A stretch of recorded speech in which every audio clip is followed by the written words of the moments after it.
I moved to California, Southern California. The 60 hertz work that we did was supported by a contract from the Department of Energy. The radio frequency radiation work that we did was supported by Motorola.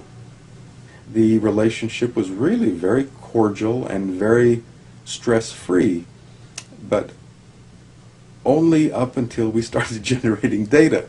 These folks were very, very upset and began to talk about how are they going to handle this, what sort of spin can we put on this, what can we expect from this, and from that point on the relationship changed. What we saw was that Motorola began to exert more and more control over the work, telling us what to do, telling us how to write abstracts, what to say in the abstracts, what to say in the papers. I said, how to do the work. No, don't do this. Yes, do it this way. This was unacceptable. I had completed our study of DNA damage, and I submitted the final report to Motorola, and I got a call from Mais Swycord at Motorola. Now, Mais is the former head of the Center for, CDRH, Center for Devices and Radiological Health at the FDA, and he left the FDA and went to work for Motorola. Keep that connection in mind.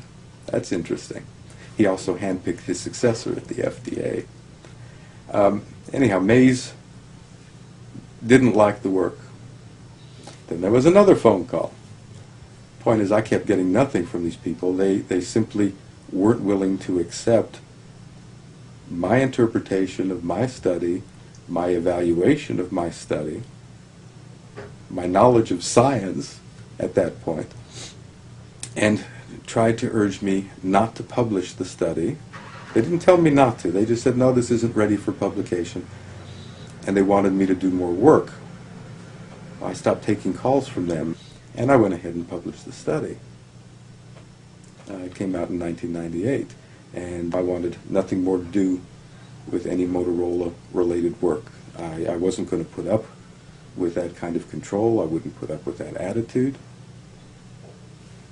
That was it. I think one has to exercise caution at this point, and what makes